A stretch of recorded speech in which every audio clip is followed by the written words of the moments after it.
My name is Shantiri Malya. I'm editor at Economic Times CISO and CIO.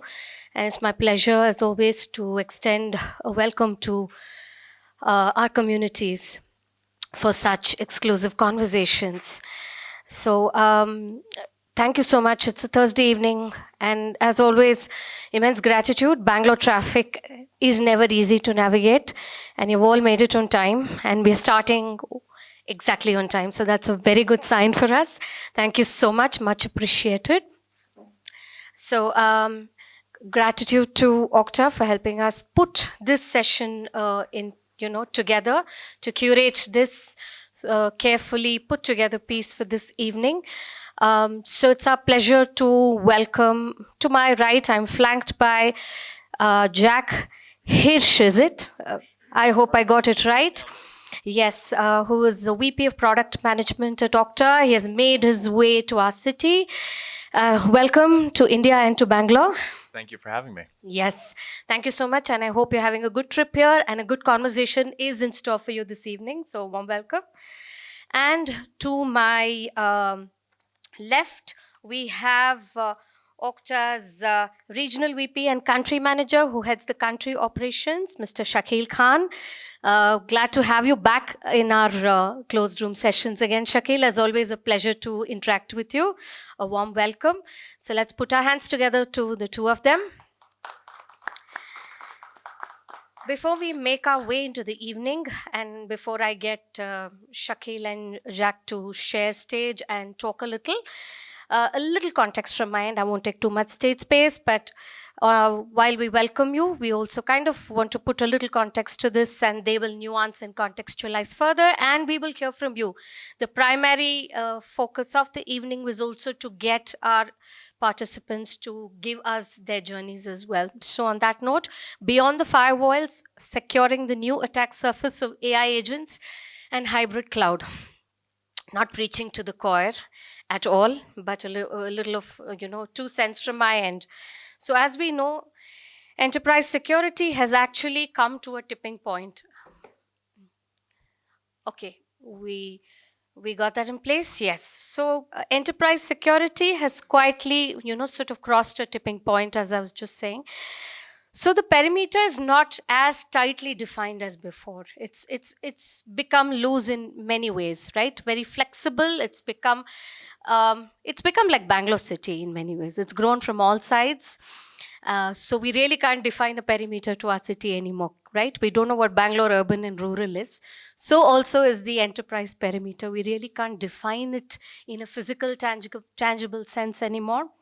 So this includes human and non-human users and interfaces. So we have agents, APIs, non-human identities, SaaS apps, hybrid workloads, everything coming in from everywhere, right? And working at not the speeds that we knew before, working at high machine speeds. So what does that result? Let's sample a few data points for this discussion.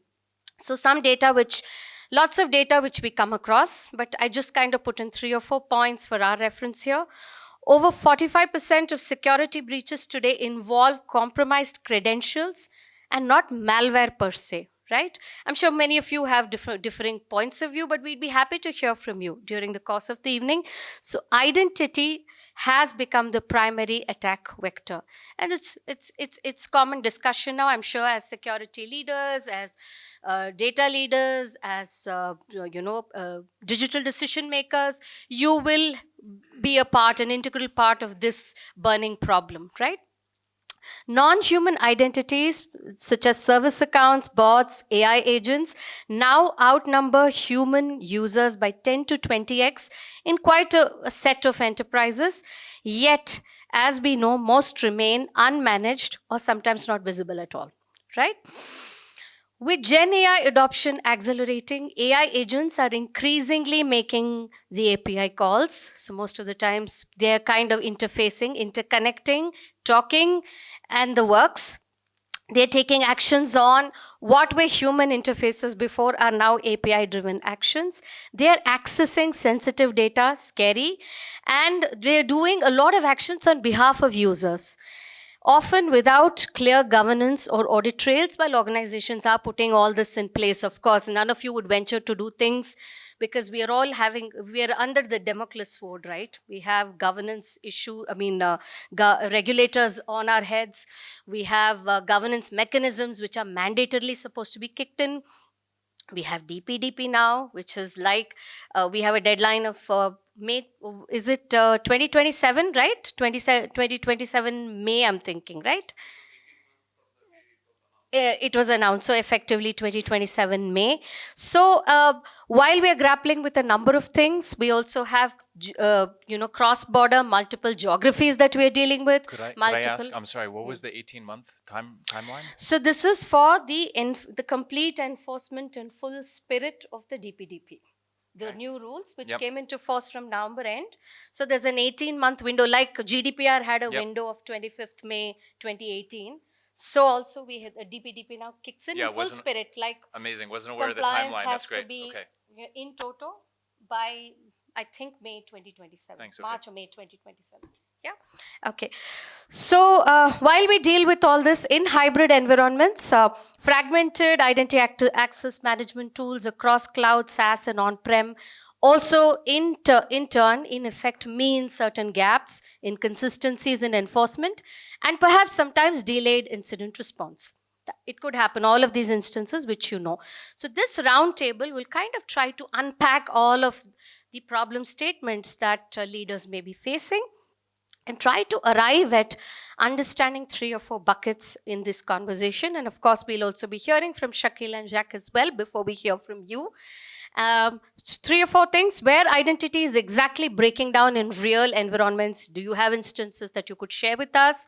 How leaders such as you are securing your AI agents and machine identities, and if at all, where are you finding your gaps? 3, what investments or architectural shifts in ownership models are emerging in your scenarios, in your organizations? And lastly, what does a practical roadmap over the next 12 to 24 months actually look like? So on that note, let me get Shakil into the picture to kind of open the discussion, welcome you all, and put in more nuance to the overall theme of the evening. Over to you, Shakil. Thank you so much, Shanta. It's a pleasure. Guys, can you hear me? Yes. I talk from here, go there. As you feel I comfortable. feel comfortable. Okay, cool. So I think this is the quick agenda. What we want to do it is that next hour and a half, you are in the safe hands. We'll take care of you pretty well, sharpen your brain, and give you a lot of energy on that. So I'm going to spend some pretty good time on looking at what's coming up in the future, and then of course we'll have some time together as we start doing our dinner together. So, as the introduction, I'm the regional VP and the country manager for Okta India. Been with Okta for a little less than a year, but it's been absolutely fantastic the way entire identity is shaping up and the way all of you kind of look at the identity. We had some good chat onto it. We'll speak more about it. Uh, but yeah, so what I want to do is that over the next 40-45 minutes kind of thing, I know all of you are from the industry pioneers. You all be looking at the security or the identity, the digital transformation, and it's always been all looking out for the newer way to secure the access and make your organization more secure from any perspective. So we're going to get onto all of that. So thank you so much for taking out time and coming over here. And before we start off, wish you a very, very happy new year. We are still living the dream of the new year and coming out of what we did the previous year. But I hope that this year is safe, secure for all of us as we work towards that. So we do that. So I'm not going to take much time out here, but I just want to give you a brief on the Okta India journey. A lot of organizations and a lot of people have the curiosity about what is Okta doing from the India point of view. It's not been very long. We started officially in India in the year of 2023, and we have been growing pretty fast.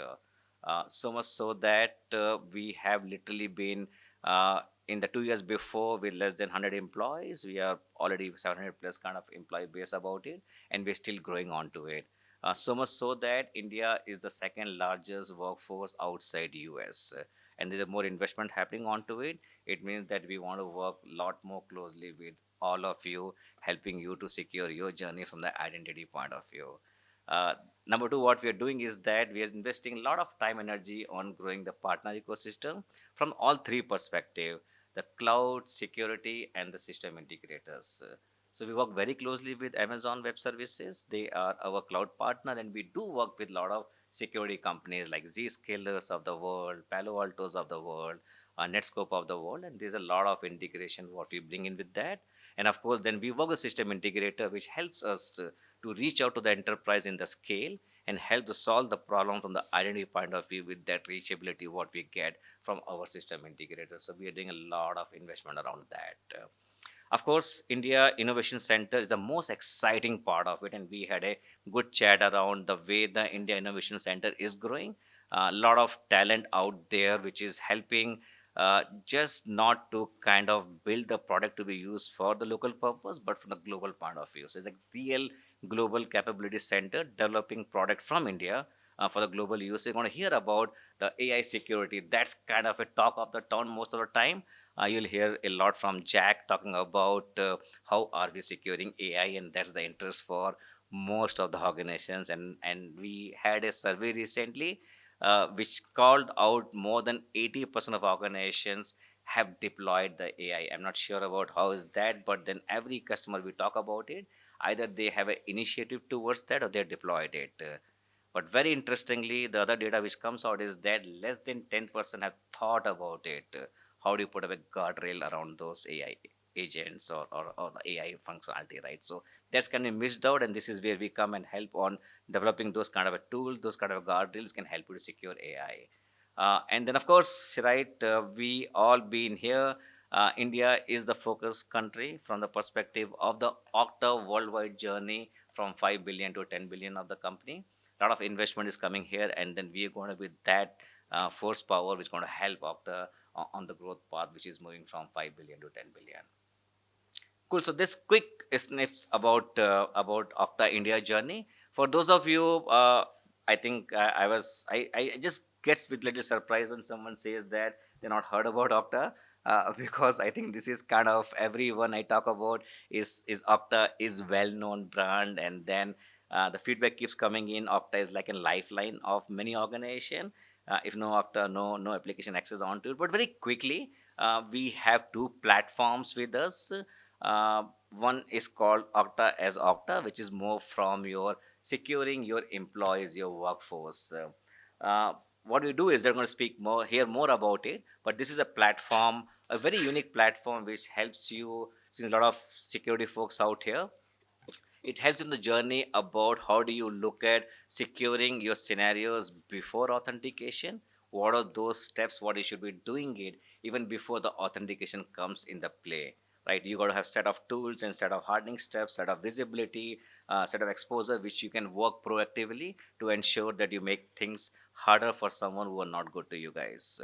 So we do that, and then you get towards during authentication. What you can do about it is that bring in all form of the hard ways of authentication with giving the nicer user experience, right? So we ensure that you have the right authentication happening. It the way works best for your organization. One size does not fit all, so we have different ways of enabling those authentication mechanism, which gives the best of security at the same time it gives the best of the user experience.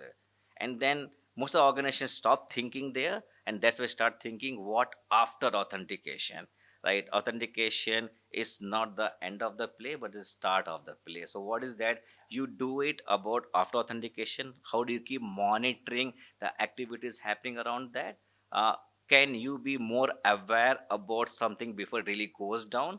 The integration with already invested technologies what you have got, can we go and work hand to hand with them so you can use all of those information and come back with a more proactive approach from the zero trust point of view, where you minimize the impact in case something goes wrong and you're able to contain it. So you're going to hear a lot about it, but that's kind of a trailer to what I wanted to kind of let you know what's coming up. There's the Okta picture, and I'm sure many of you would or would not have heard about Auth0. So, as much as Okta takes care of your employees, your workforce, Auth0 is more designed towards consumer identity protection. Now, many of you building applications for internal use or maybe for the external for consumer use. Now, identity is becoming the new security parameter. Idea is that how fast can you get on integrating the identity security for your external facing application, or you're developing something for the internal use. That's where the Auth0 comes in a picture. We're not going to hear much about Auth0 today, but anyone who is interested, we have Momita here, who runs the Auth0 business for the South India, and she would be very happy to connect with all of you. Right. So before I hand it over to Jack, anyone take a wild guess on how many customers Okta has got as of today?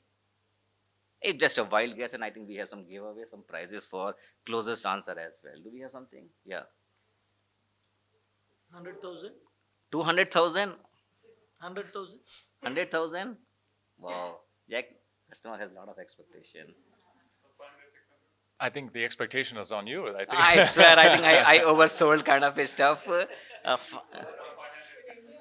I'm talking about worldwide, right? Some of the names out there, there's a worldwide thing. Hey man, this is 20,000 plus customers what we have got. You deserve a gift there. So we're growing pretty fast. We're investing a lot worldwide, especially India. And then, as you said, with the journey of moving from 5 billion to 10 billion organization over the next 4 years. So thank you so much for your all support. We look forward to work with you a lot more closer and helping into your securing your journey of identity of your employees. I look forward for it. Over to you, Jack. Thank you. So, hi, folks. My name is Jack Hirsch, VP of Product Management based in San Francisco. Really excited to be here. It was great chatting with many of you before we got in here. Huge thank you for coming and joining us tonight. I've had a lot of conversations outside, everything from core access management, governance, privileged access, securing AI agents, network-based intrusions. I want to talk about all of these. However, that's not the reason we're here. I actually want to hear and learn from you all. And so I'm going to limit my comments as much as I want to talk about all of these things. I'm going to limit my comments and we'll get to the round table as quickly as possible. This is my lawyer's favorite slide, our safe harbor slide. We're going to read every single word. Please buy what's on the truck. I'll be clear about what's on the truck. Okay. At Okta, our vision is to free everyone to safely use any technology. So everyone meaning every single identity type, human, non-human AI agent. Safely to us means securely, and to any technology, whether that be something that is very well known, some sort of cloud app, something homegrown, something on-prem, something legacy, any technology. Now, we have seen a few megatrends over the past few years, right? First, in identity. First was, the need for MFA, the rise of phishing, right? And the need for phishing-resistant authentication. Then, about 5 years ago, we were talking with Gartner, Forrester, the industry analysts, saying, hey, look, we're seeing convergence between IAM, IGA, and PAM. And they were like calling it a convergence, and we were actually saying, no, convergence is not enough. It needs to be a unification. There's a single human taking access on cloud applications as they're doing on privileged resources. There needs to be a full unification. And then about 3 years ago, we found that the vast majority of breaches are coming from identity-based attacks, meaning they're walking through the front door with valid credentials. So how do we keep sessions secure over time? So the rise of post-authentication risks really started peaking in about 2023. And of course, this year, in the past 18 months, I think, and with the advent of MCP about a year and a half ago, we've seen a dramatic rise in AI agents. And so I've been at Okta for 5 years. This industry has reinvented itself half a dozen times in that time. It's been a wild ride, to say the least. And so just to share a few more stats, we actually have several stats that show anywhere between 75 and 90% of breaches stem from some form of attack on identity, right? So again, the front door is open. The Verizon DBIR report in 2025 had a quote that was something to the extent of like, assume a breach and ready your defense. 2 years ago, there were 17 billion cookies exfiltrated from organizations around the world. There were 2.3 billion, this stat isn't on the slide, but there were 2.3 billion that same year exfiltrated, session tokens, credentials, cookies exfiltrated from the Fortune 1000 alone. So again, the front door is open. Nearly a year to recognize and contain a breach. And we've already seen stats along with the 80-10, 90-10 stat that Shaquille shared, that over 90% of organizations already have AI agents running around and less than 10% have a path to discover and control them. A quarter of organizations in that same third-party research we commissioned, a quarter of them found that there were already credential exposure via agents. And we know what this looks like, right? I'm coding up an agent, put a static cred in, commit it to GitHub. Terrifying. So this is the world that we're living in. So fundamentally, we believe that there's only one way to secure your organization in the modern era, and it starts with identity. You cannot get security right in 2026 without getting identity right. And this goes doubly now that we have a different type of identity floating around, these non-deterministic entities that are granted long-lived, overprivileged credentials. And so I guess the question then is, how do we secure it? How do we secure identity in the modern era? And we believe firmly that you need something more than an access management solution. You need something more than a governance solution. You need something more than a PAM solution. You need something that we have, again, been pushing the industry towards, which we call an identity security fabric. This is a comprehensive end-to-end solution that secures identity before, during, and after auth, but it's for every identity type, every resource type, and every use case. And I'll show you what that looks like on the next slide. This is effectively our entire product strategy on a single slide. An identity security fabric is comprised of three parts. First is a comprehensive suite of products we call secure identity products that secure identity before, during, and after authentication. So it starts before auth, detecting risks with identity security posture management, right? Then setting access so that identities have the right level of access to the right resource at the right time with IGA. Securing the crown jewels and setting those policies for privileged resources with PAM, right? Then at the moment of authentication, securing auth with phishing resistant authentication. But it can't just be phishing resistant and for one platform. It has to be cross-platform, deliver phishing resistant regardless of whether the device is managed or unmanaged, right? Because we all have supply chain, business partners, contractors, and it needs to have device-based access. So it needs to secure authentication the moment you open your device, and it needs to pass that session security down into those downstream resources, and it all needs to be phishing resistant. And then that is the most secure moment in that user's life cycle. We know everything about that user. We know what resource that user is trying to access from what device, what the device context is, what the network context. We know everything about it. And then the moment you cut that session security degrades over time just by the fact that that session token exists. So how do you maintain session security over time continuously and with identity threat protection? So this is the suite of products that are required to secure identity before, during, and after authentication. So this is part one. Part two, so we call secure identity orchestration. At Okta, we believe that these products need to be category leading, each of them. These are not side hustles for us. They need to be individually excellent, but collectively, they need to be spectacular.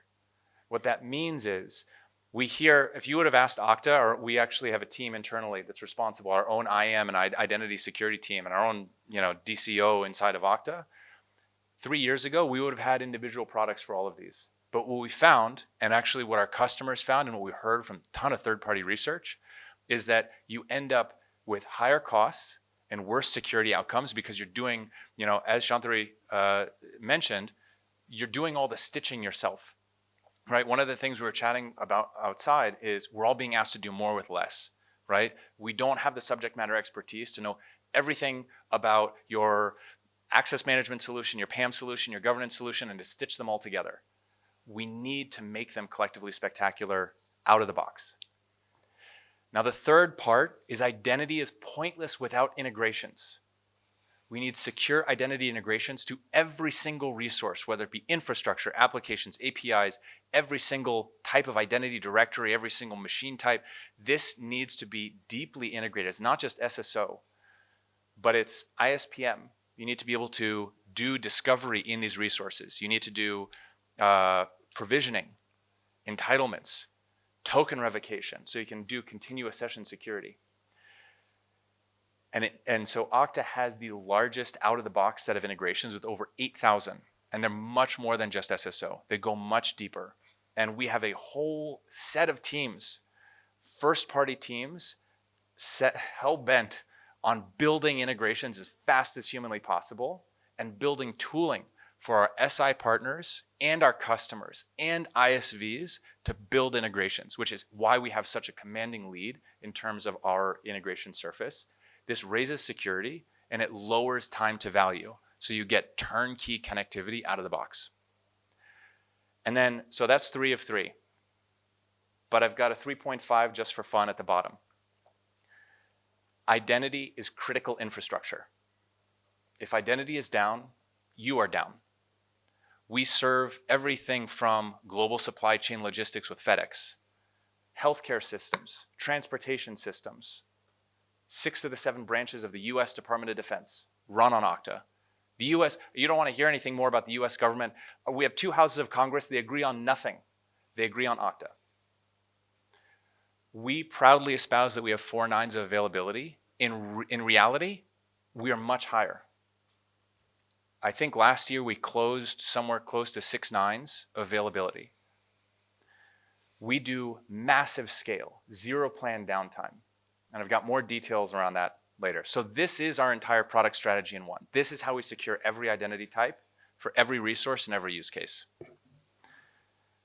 Now, it used to be that you'd talk about access management or privileged access. And I'm not going to have time to talk through those. But now today, the way we build our products and our product development philosophy is we build end-to-end scenarios that are orchestrated across these historically disparate verticals of IAM, IGA, and PAM.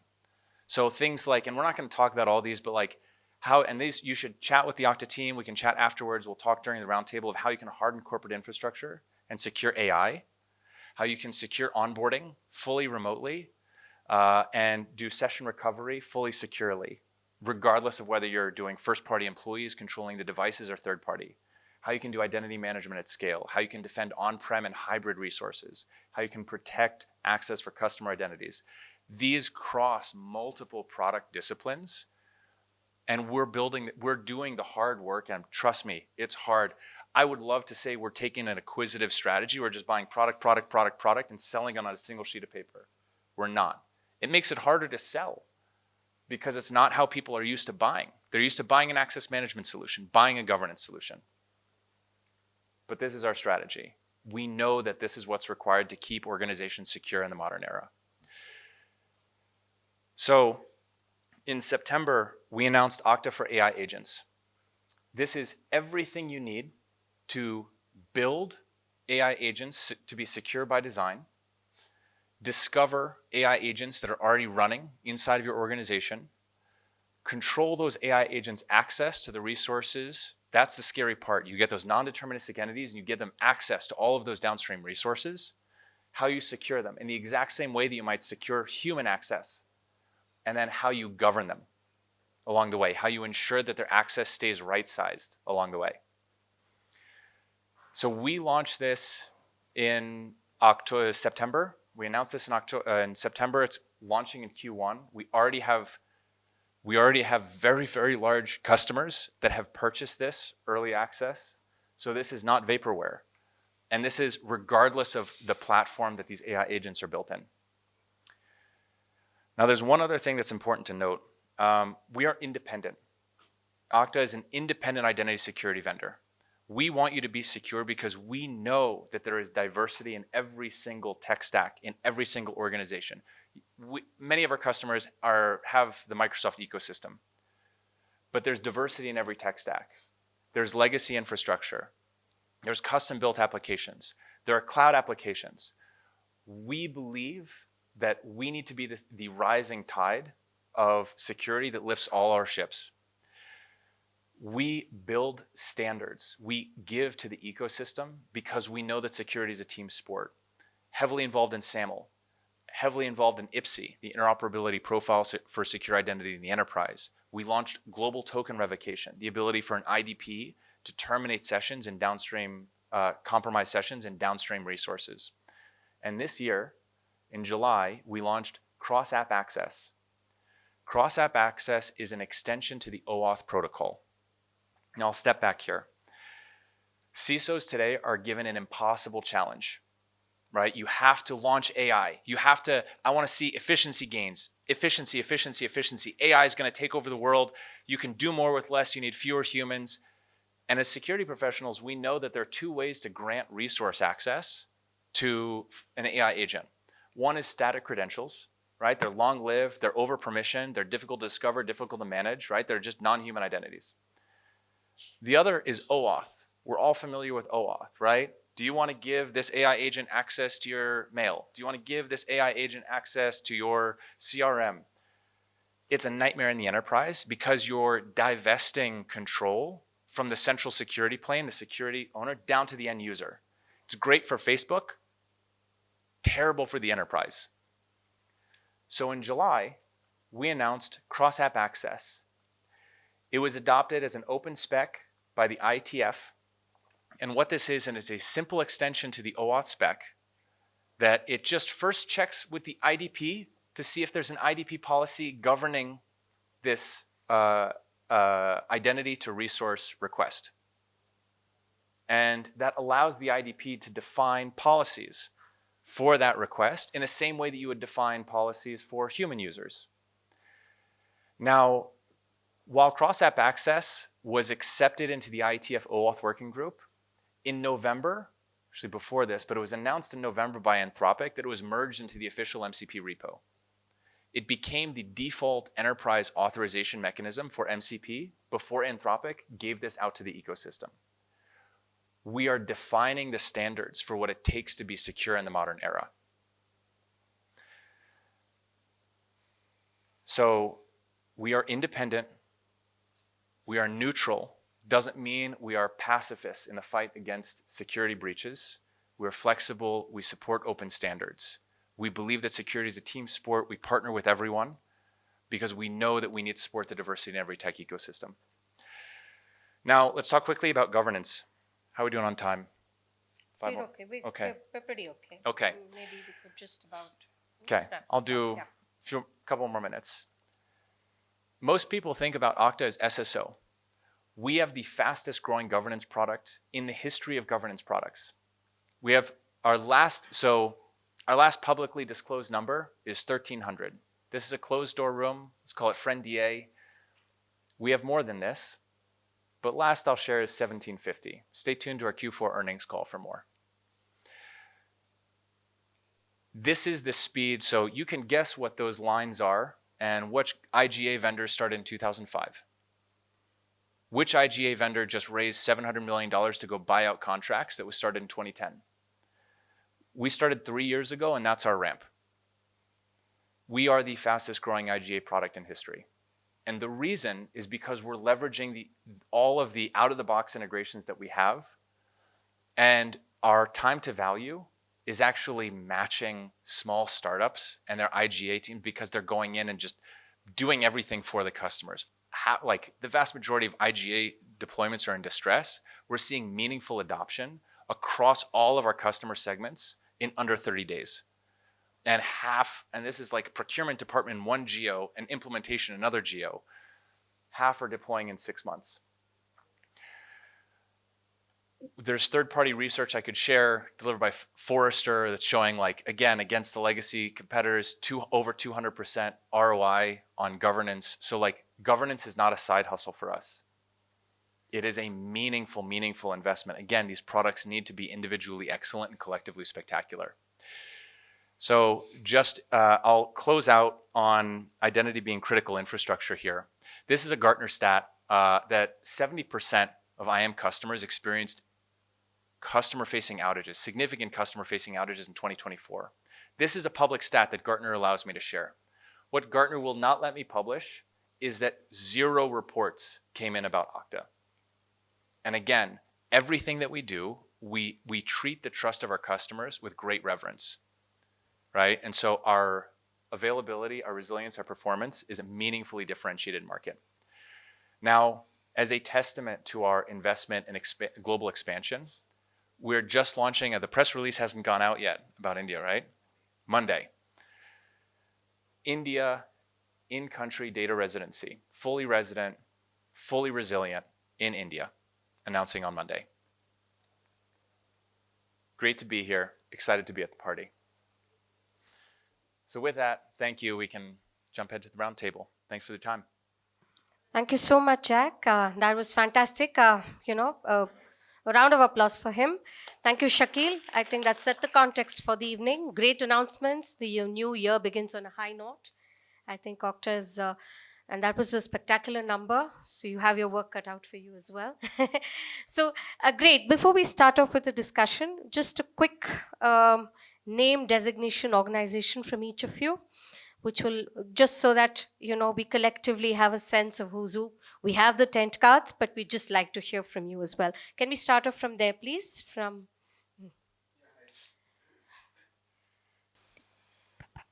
Yeah, hi, myself Ashu Kakkar, and I am from L&T Technology Services. I am playing a CIO role for the LTTS. Perfect. Yes, please. I am Shubham. I run a couple of companies. One is a consulting organization, and other is a product company. I work as the chief product and tech guy for both of those companies. I'm sort of the CEO of the consulting company and the CTO of the product company. Okay. Yeah. It's interesting. You know, dual roles, different roles, but you great, wonderful. Thanks, Shubham. Takes to run the house. Absolutely. Yes, please. Hi, I'm Manoj Patel. I'm the Vice President and Global Head for Microland Cybersecurity Services. And based out of Bangalore, I think in today's date, we are basically handling close to about 75 odd customers between security and cybersecurity. And I think this is a subject of great interest for us, and we have observed for our customers increasing interest. But thank you for inviting. Yeah, great. Yes, please. Myself, Ujjwal. I'm Director of Engineering in M-Pocket. Basically, we are in a lending space. So I take care of AI vertical and better innovation in the underwriting. So we take care of both fraud and due diligence. So happy to be here. Excellent. Yes, please. Yeah, myself, Mukesh Solanki. I'm the CISO at Credit B, again into the lending space, as he was mentioning. Thank you for having us here. Myself, Anveshya. I'm the CISO at Exotel. Exotel, we are into communication platforms as a service. Perfect. Yes, please. So myself, Chandrasekhar, I am from Porter. I take care of the cybersecurity and privacy and India and international. Thank you. We have for a lot to inviting me. talk. Yes. Yes, please. Good evening, everyone. Thanks for the invite, first of all, and same wishing you happy new year. My name is Jairaj. I manage Biocon Group. It's a pharma company.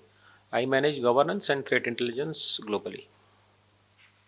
Hi, I'm Prabhakar. I'm Chief Risk and Compliance Officer for Zeta, and I have multiple portfolios for me, like CISO, data privacy, business continuity, resilience, program management. 7-8 portfolios report to me. Yeah, that's what I handle. Wonderful. Thank you. Thank you. Hello, my name is Nitin Ajmera. I am from Manipal Hospitals. I look into cybersecurity audits and compliance. Thank you. Wonderful. Good to see you after a long time, Nitin. Yeah, thank you. Yes.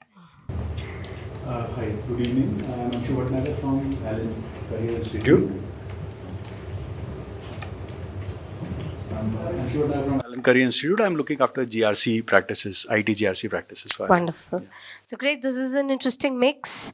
So all of you doing very interesting, heading interesting portfolios in your organization. So I think we should have a very good, and we have Okta's leadership here as well in this room. So we should have a good mix of views coming in. So like we kind of just said, so beyond endpoints, networks, identity becomes the focal sort of control plane here.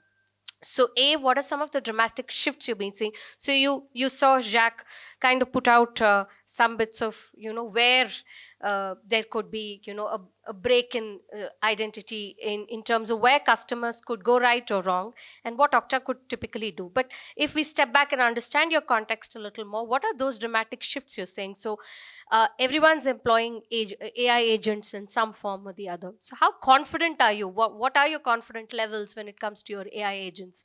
Any thoughts? Any show of hands, or should I point out? So do you want to go first? Yes, Yeah, please. so as I'm from a edtech industry, we have our intellectual property data, and that is the main thing which uh, uh, separates us as a brand, as our other competitors are. AI making things easy. It's very easy for our faculties or our content creators to use our historical or our old data, what we have, and to refine it, maybe to frame questions or anything. As rightly said, AI is it's not helping us. It obviously it is helping us, but we are helping it much more. So that's one of the biggest threat which comes to our mind if we talk about using AI in an unsecure manner. So that's how I look into it. Sure. Do you have any specific instances that you're Not concerned yet, about? not yet, because we have started, we have given access to AI, we have allowed access to AI to a certain set of people. That's how we are managing it as of now, a role-based sort of access. But still, we are yet to evaluate like how it is going to impact us. But that is for sure, it is going into the databases and it's enriching AI more than it is enriching us. That's how it is. Sure. That's an interesting comment. Yes. We'll circle back to you, Anshu. Yeah. Yes. So we have two use cases. We one is in the lending space. Since we are in lending space, the first use case is underwriting, right? Whether we should give a loan and how much should we give a loan. Earlier, a lot of manual intervention used to be there in deciding the customer identity, due diligence of the customer.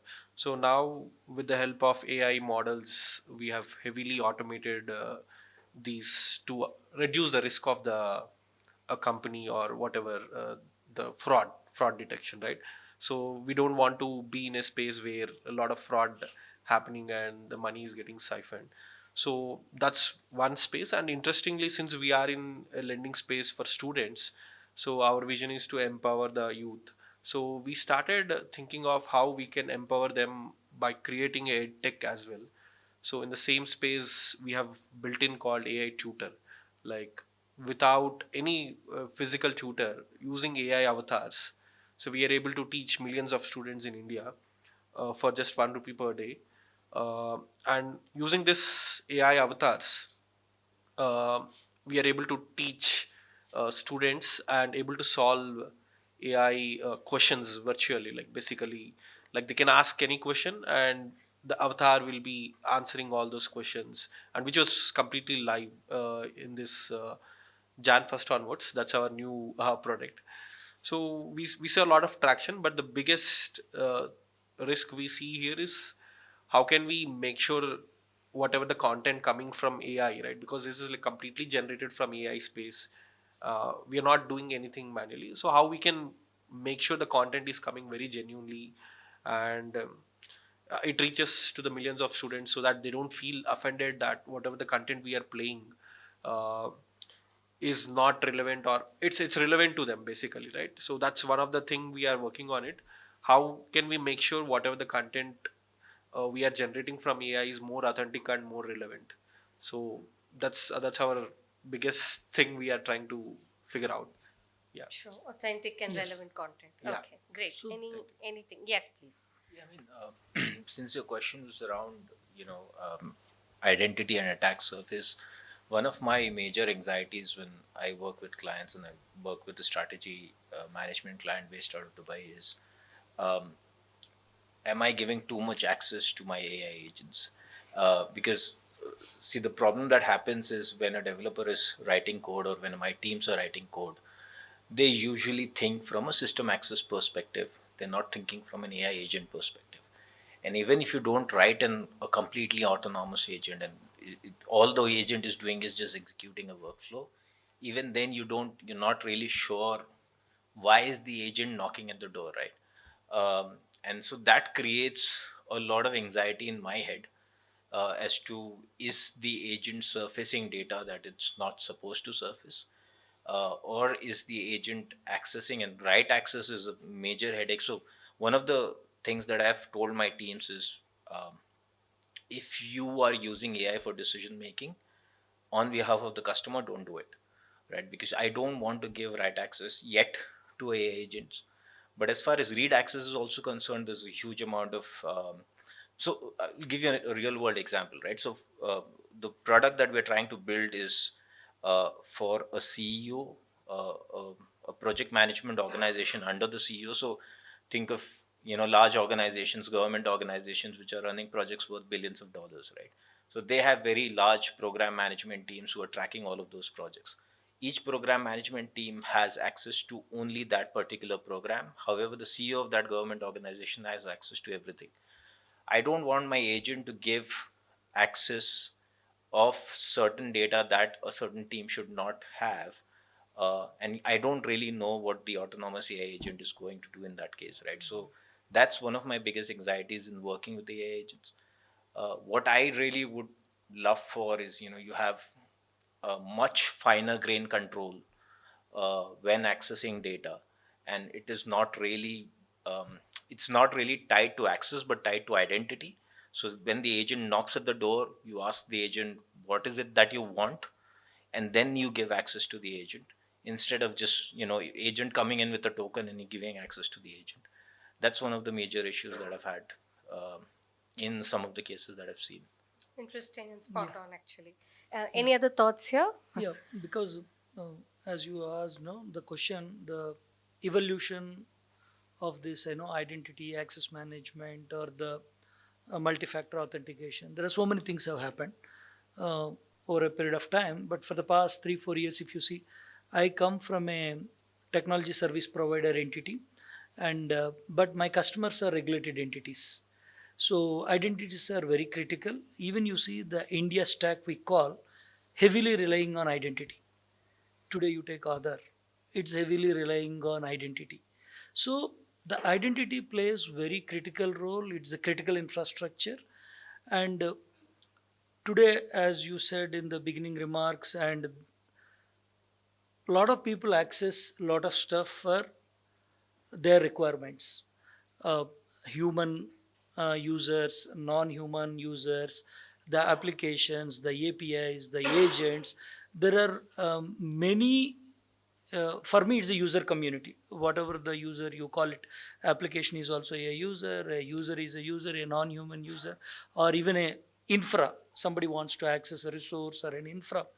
So to get access and do their work, identity is mandatory, because I am allowing and I am giving right access, right privilege to do the right job at the right time. So there are a lot of rights we have to take care, which can be achieved through various of these tools. Governance is one layer, proving the identity is one layer, proving the privilege is one layer. On top of it, a genuine user is doing a nonsense. That is another concern. A genuine user logged in, but still we have to monitor him. So that's what he was talking about, that fabric, security fabric. So even I genuinely log in, but I wanted to do nonsense. A disgruntled employee, internal threat. There are so many things we talk about. So even the logged in genuine user's behavior has to be tracked.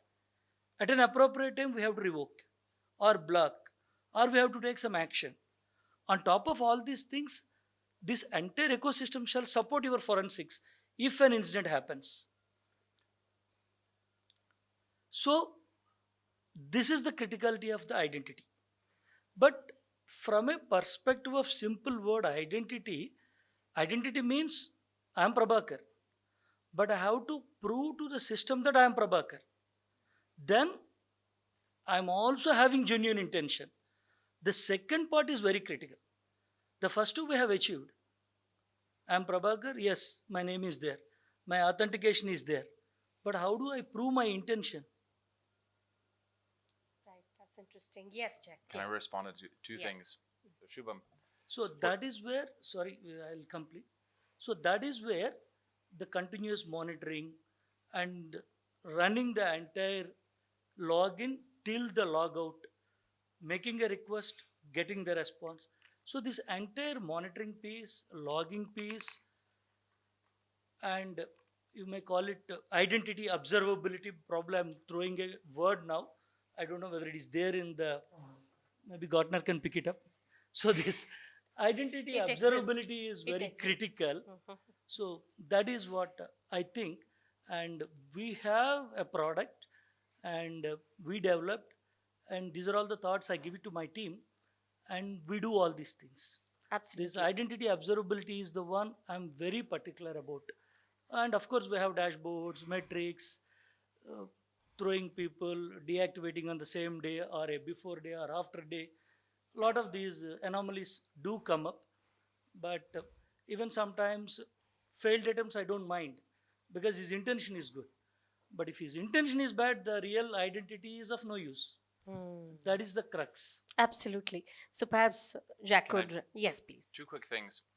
This is a like prop comedy. I'm not making this up. In my bag, I have one piece of printed material. It's a research paper that's about to be published by Cornell that was actually written here in Bangalore by one of our team. It's called Human in the Loop Confirmation Layers for Agentic AI Systems.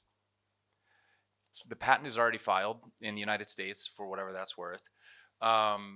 We're thinking about it. We're building it into our governance engine. So like 110% on the money. And then Prabhakar, to your exact scenario, can I jump up for 1 second? Absolutely. So what you just described, I'll point this out. In Okta's identity threat protection right here. So we actually we've developed a standard. Hey, we developed a standard actually with a bunch of other ecosystem partners like CrowdStrike, Zscaler, Palo, called SSF, Shared Signals Framework, right?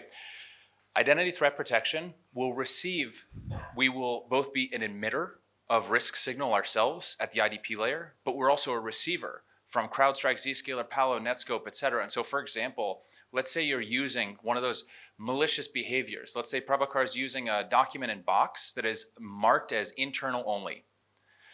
You share that document externally. Netscope captures that and sends out a signal out into the ecosystem that says, hey, this is happening. We will receive it in our access management stack, and we can terminate your session. We can terminate your session not only at the IDP, but we also built another open standard called Global Token Revocation, which will actually feed a session termination signal, true back channel logout. This is an IETF open standard that will terminate your session in all of your other downstream applications. And we have device access so we can terminate your session on your device. Your device will log you out. And we can then kick off a security access review that says, here are all the signals we've aggregated during this time. This is the behavior, these are the resources that Prabhakar accessed during a potential session compromise. So also spot on, 110%. It is exactly the right thing to be thinking about. I agree completely. Yeah, we do something like what I recommended to my teams. One is synthetic way of doing it on a continuous basis. And another one is, I don't know, I'm not aware of all the IATF and all those stuff. What I teach my team. You should join the shared signals framework. Yeah. Whatever I guide my team, I'm telling. One is from a synthetic monitoring perspective. That is one we expect them to do. We put some synthetic users into the system. We make all those simulations, which is what I asked my team, which we are doing. And another one is that at various layers, I asked them to put some probes so that we get some signals based on that probes behavior. We try to take some actions. So yeah, that's the guidance I have given. But how technologically they convert and develop is up to my technology team. But the business requirement, or you call it security requirement, but I call it business requirement because I elevated myself because I have to support business. So yeah, that's what it is. So I told them to put some probes and give the signals so that we can take appropriate action during the identity journey, or the privilege misuse or access misuse, or whatever you call it. So yeah, it's a journey we are going through. But this is how we are approaching the identity. Absolutely. So, Anil, you came in late, so kindly just introduce yourself and maybe you could jump into the discussion. Yeah, hi, this is Anil. I head the delivery in Ujjivan Bank. So we do a lot of applications, implementation, managing so many applications which are already there. See, identity and access management is one of the biggest things we have to manage, and at the same time, it's the biggest risk for us from the RBI point of view. So whenever RBI comes in, first thing asks is how you are managing the access management, and who is having which access and what access, and is it necessary? And so that's where zero trust comes in, and our own users, we do a lot of checks, and one more threat we have identified is service accounts. Normally many people don't pay attention to them because system accounts, people think there is no risk, but that's the easiest thing to hack, and these are all giving us nightmares. So we had to review all the accesses, and one more thing came into our attention recently, all the audit experiences was the user availability in office. Sometimes he may go on leave beyond a certain number of days. We should stop all his accesses. That level of control we should have being a bank.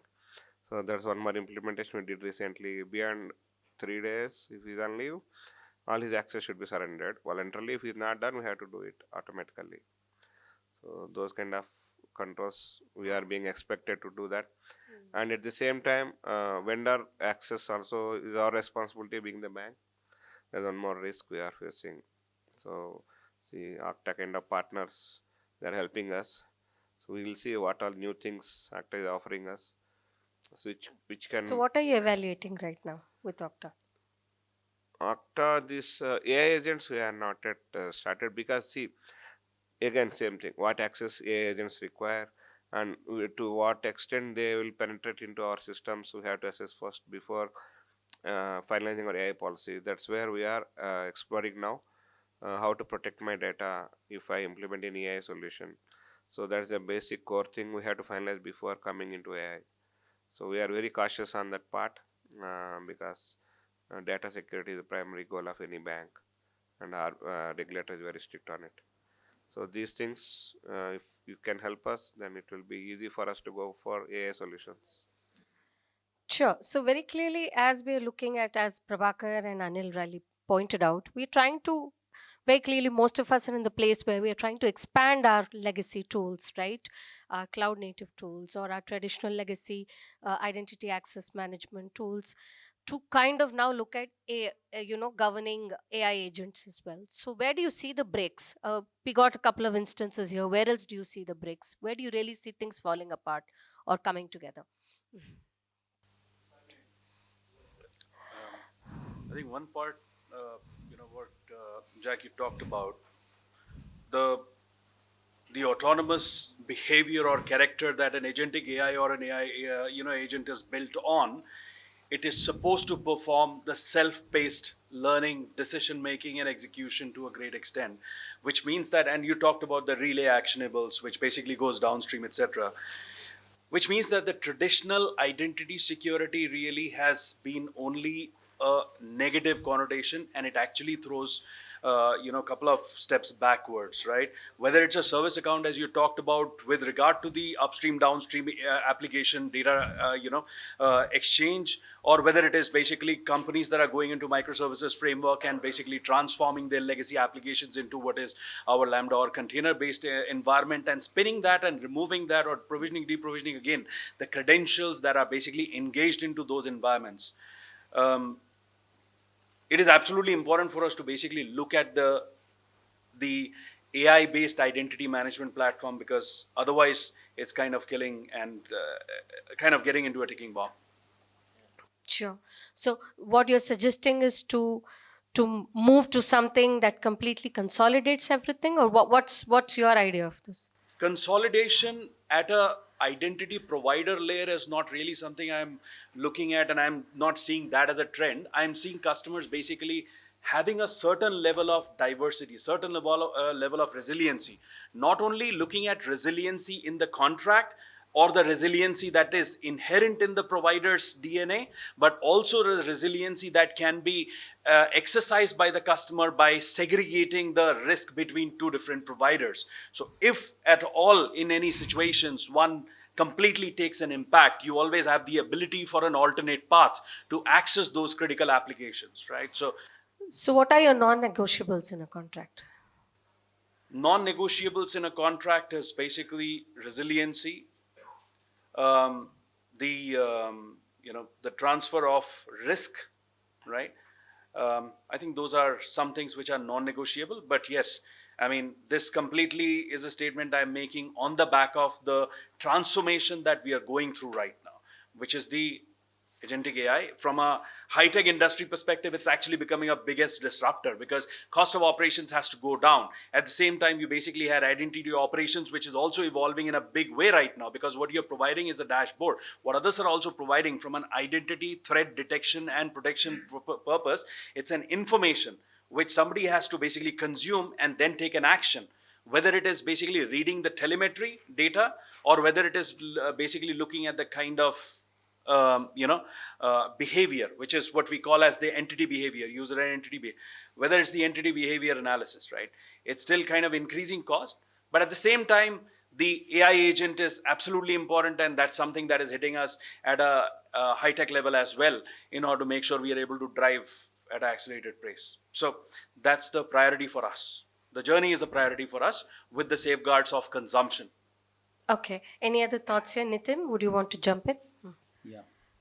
So this is not about Manipal hospitals. Okay. Oh, you're This can be- clarifying. Yeah, certainly, yes. We Because would have I'm- loved to hear about Manipal. No, I can't. So we are in a forum. So see, healthcare in general, it's becoming digitized nowadays. Mostly it's digital, most of the hospitals. It's technology enabled. So as Thagil said, that what happens after the authentication? This is where we feel a lot of fear because healthcare carries SPI, sensitive person information. 95% information is all sensitive. It's all about human body, the ailments, the diseases, right? And the doctors are enabled to access the information through their mobile devices. So authentication has happened, as Shakil has said, and now doctors are querying our databases or HIS, that is the healthcare information systems. Wherein doctors are running the queries, and usually doctors are finding the solutions based on the information that we have or all the uh, the amount of data that we have, right? So this the doctor queries and tries to find out an answer. One is based on the experience. Other is doctors are also providing information of the patients in the query table and trying to fetch the information and correlate. So when the correlation happens, essentially what happens is in the healthcare industry, doctors are the ones who are using the technology, but they are not aware of cyber security, and now this DPDP has come up. So this is where we are facing, or the fear is, how do you address this gap if at all something goes wrong? Because doctors is the first line of defense for us, and they are carrying a lot of information, and something goes wrong on their devices. It can be a mobile phone or tab, anything. So that can lead to a breach of data, and this will tantamount to minimum 250 crores of fine that DPDP is talking about. Cumulative is 650 crores. It starts with 250 crores to 650 crores cumulative. Yeah. So these are the numbers. So now this is what I want to learn from Okta or your team. How do we minimize the breach, or how do we minimize the exposure when the healthcare professionals are using the technology but unaware of the security around it? This is the fear we have. Excellent. So, Jack, do you want to kind of quickly give in a comment before we move forward? I don't know if I can give a very fast answer to that. Let's just say there are going to be a lot of controls, there, and a lot of, let's call it defense in depth. What you're talking about generally, as I'm understanding, is like a proper governance journey, right? There's going to be there's going to be everything from access and watching what's. Correct me if I'm wrong, if I'm misinterpreting.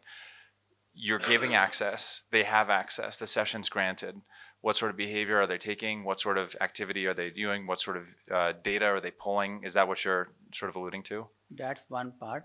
Other is AI. We have deployed AI systems as well, wherein they're interacting with the AI bot within our systems or within the healthcare systems.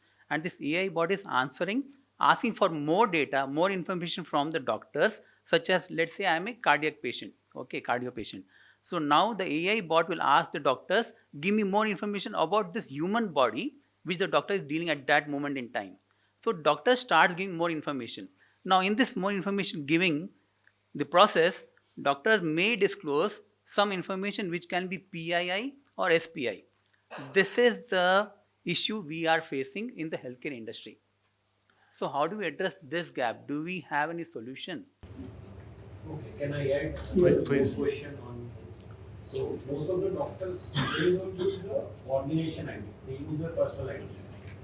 That is also one of the scenario in this healthcare pharma. Oh, okay. So doctor are also similar to patients, right? So CROs like clinical research and those trials are happening all the time. So doctor again they use their Gmail ID or their whatever the ID. So that is also the pain point for us. Oh, it's something as fundamental as that. Wow. Ah, No, okay. I think the major concern is, sorry, so just to complete on this statement, right? I think the major concern is as a patient, right? People are not even going to doctor to show the reports. The first thing they do is upload the report to ChatGPT or generative AI and kind of get the parameters out of it, right? And get their own judgment of what is wrong and what is right. Now, when such thing happens and the report contains Manipal Hospital at top of it, and when the data gets leaked out to the LLMs, right? Who is responsible for that? Is it Manipal Hospital who pays the fine, or just the patient pays the fine? It's the patient. It's the patient. That Not, you are calling out. not our end. Yes. Nitin is like getting new jitters here, you know. Did this open up a new Pandora's box for you? No, we are aware of this. This happens. In fact, as an individual. So, Ab to fatafat jaake you will add a no, see, it happens, and as an individual, like you said, everyone does this. Even my reports, I first put in chat GPT, try to understand what it is. But again, as you said, so I used to usually mask it up and then upload. This, I am doing it. But as Biocon sir has said, Jairaj, this usually happens wherein I can't teach my doctors or healthcare professionals to not to use their personal information, not to use their personal email IDs.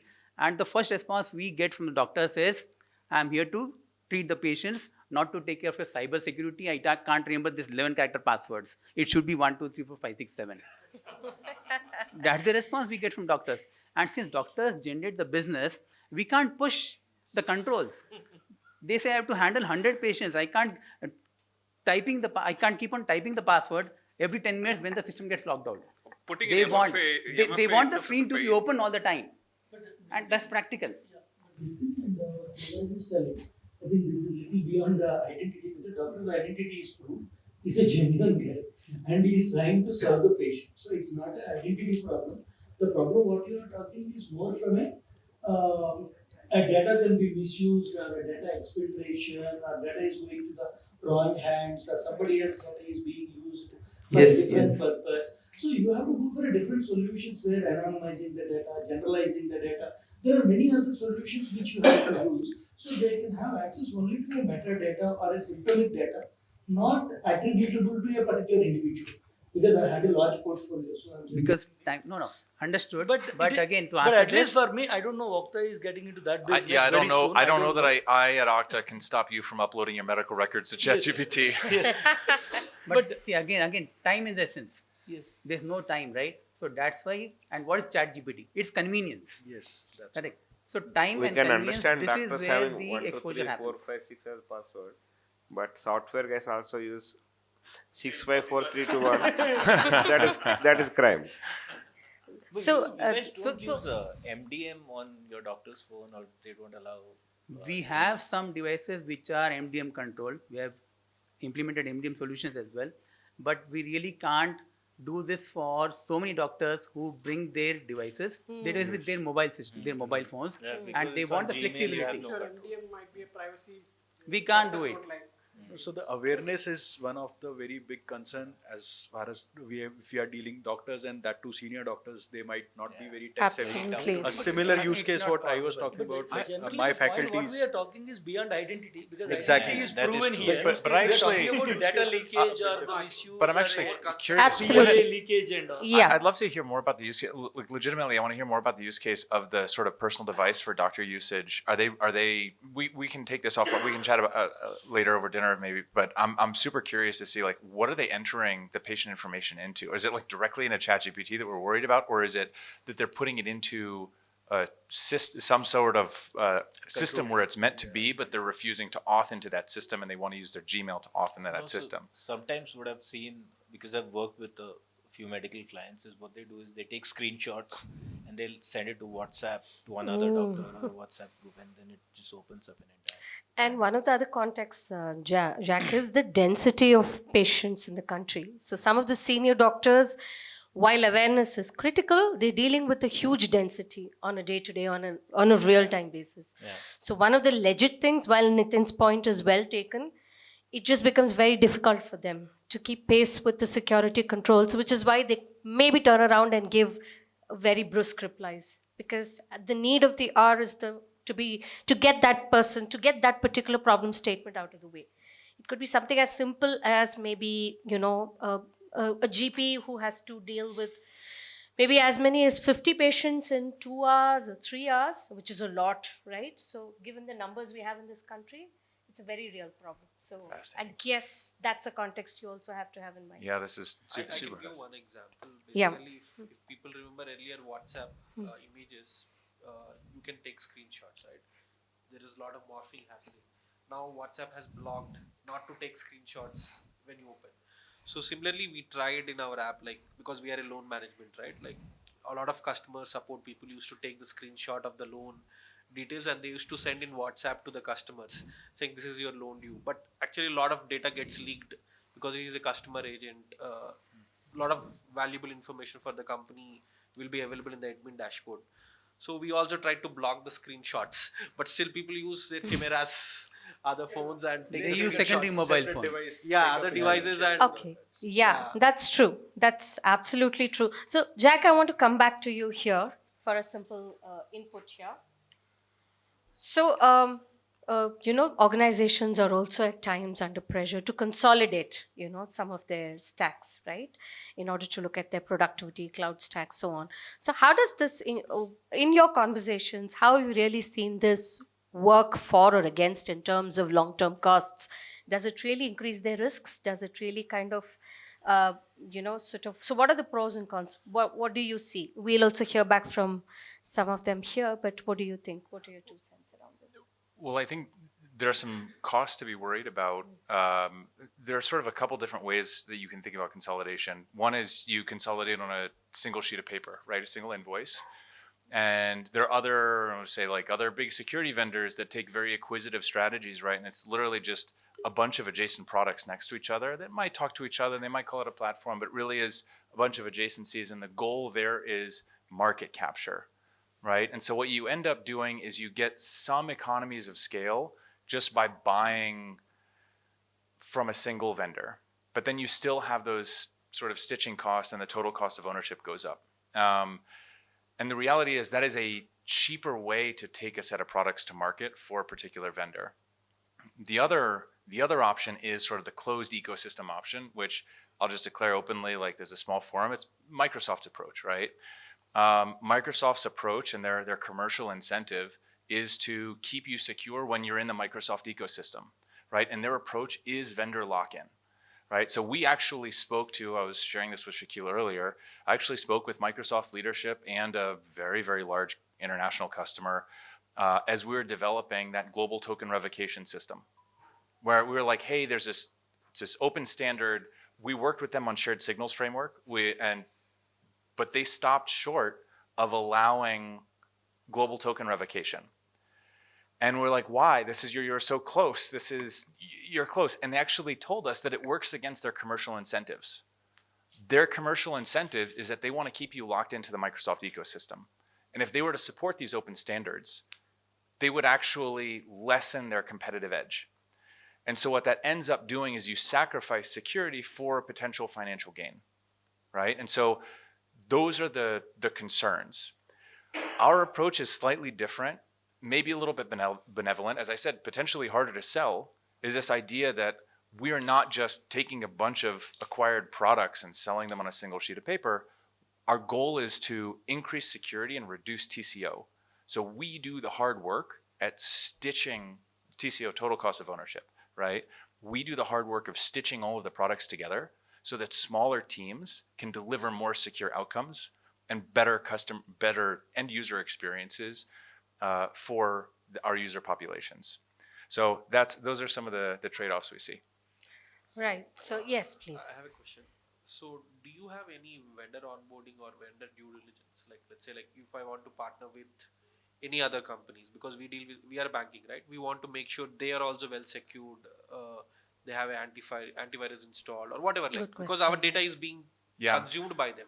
So, how do you make sure they also have I think one of systems in place? Yeah, I think one of the most interesting parts about Okta is that, like, we know, again, there's diversity in every technology ecosystem, and we know that identities can be sourced from many different places. And so many of our customers, a huge number of our customers, huge percentage, work with supply chain partners, business partners, contractors, right? And they need to verify some level of security in those downstream effectively like IAM systems before they allow access to their own resources. And that is something that is baked into the Okta platform. And there are multiple ways of doing that. Like, we have some, I can walk through some scenarios of how that works. Actually, Anvesh and I were chatting outside. You mentioned that previously you had deployed Okta. You had a hub and spoke architecture. Did you have multiple business units? Tell us about that. So basically, this was in a previous company. We had a global entertainment organization, and we had 12 to 13 global companies all across the globe, US, Australia, Europe, and the biggest challenge that we had at a central level, at a global level, was how can we ensure, because we had Okta Hub and Spoke, how can we ensure if one brand gets breached, it doesn't flow all the way through and compromise other brands, and that was our biggest concern. We had a huge cross-divisional team whose only job is to ensure that breach at one place doesn't flow through. Right. The problem is, as a global unit, the reason the company brought so many global companies together is to how do we leverage our shared technology strengths.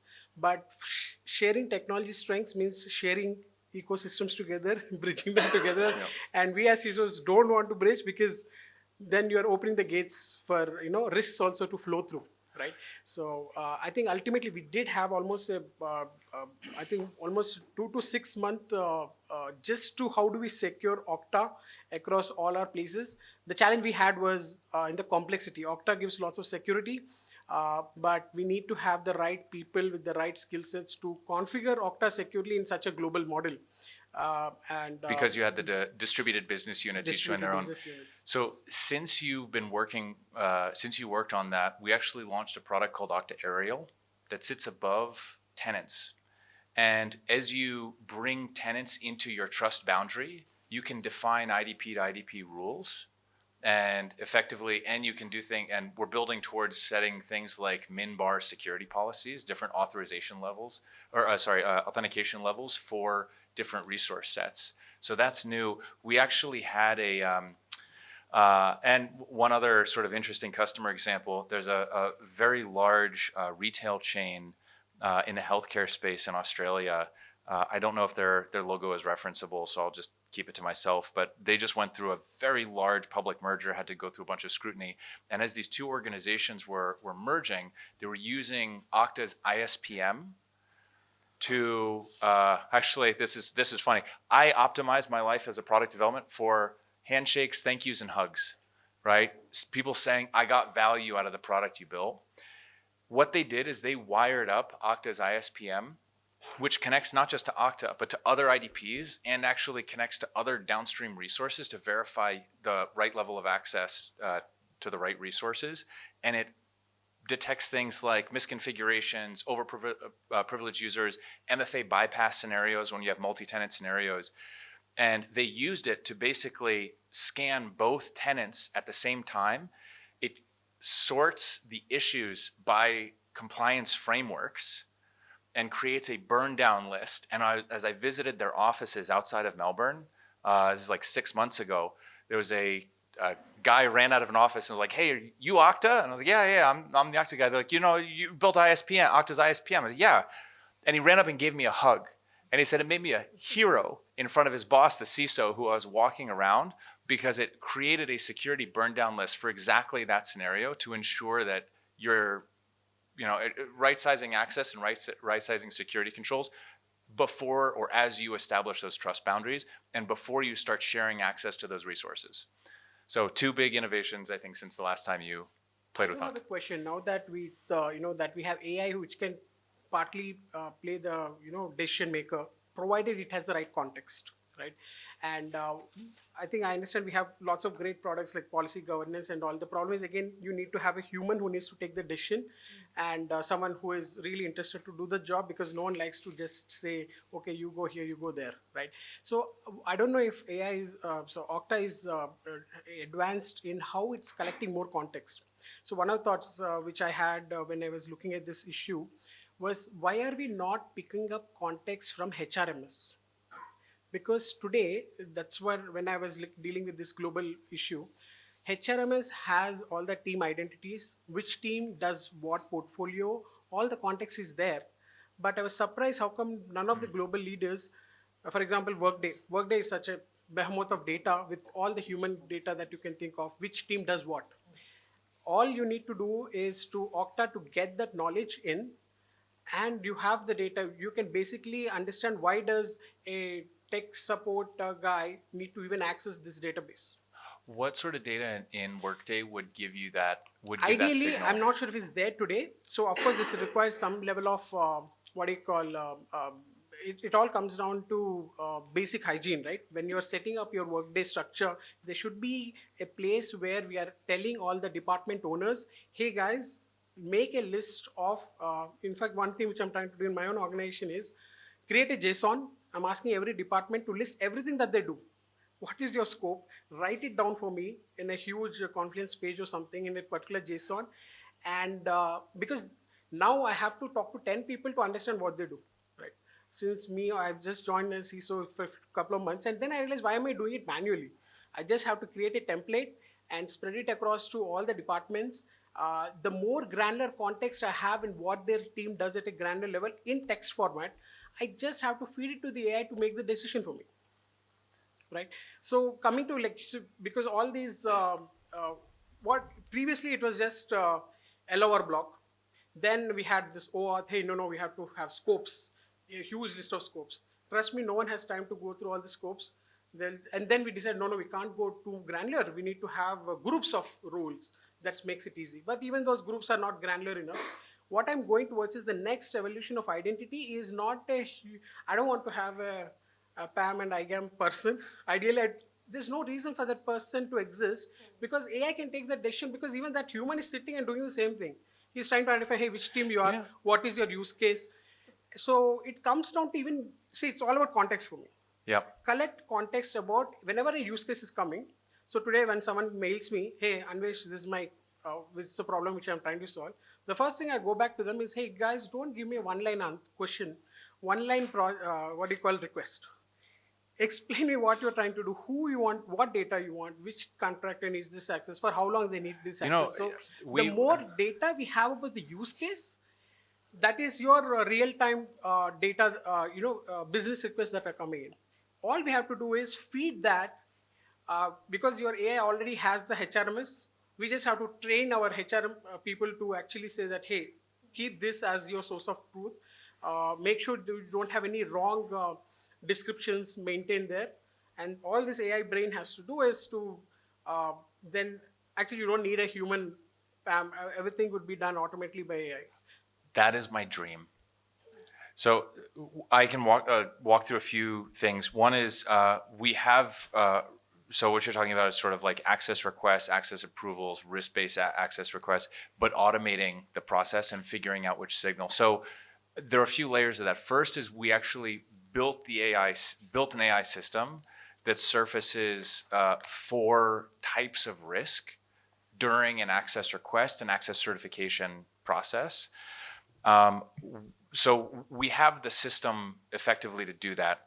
We actually went down the route, the goal of like fully automated access requests, gather all the context. And by the way, because we have an IGA, like our IGA solution is tied into an access management solution, is tied into a security risk framework, right? We're pulling all of that signal in to generate some of those four dimensions of risk. What you're suggesting is effectively like a user customizable, configurable source of a 5th or n risk, it sounds like, right? Where you might ingest some sort of parameters from Workday or some other sort of source of truth and run an eval against it. Where I ran into issue, like I love that idea because I want to reduce friction for our users. Our own CISO and our own DCO, our defensive cyber ops, put the kibosh on it. They shut it down because they were like, it's too easy to game. It's too easy to, again, like you can have AI to AI to AI to AI. And if you have these non-deterministic inputs, unless you have very, very, very strong controls, it's too big of a risk. And it's like, it's whatever, giving a gun to our customers without a safety. That was the sort of risk. And so we're still looking. It is very much the dream. It is where we want to go. I love the idea of having like ingested. We can leverage again AI there, right? For example, we'll use another AI system because we'll have use cases that like in olden days, we used to have negative test cases, right? Mhm. So you again simulate a negative test case. Yeah. So you say that no matter what configuration changes happen to the system, these are my negative cases which should not pass.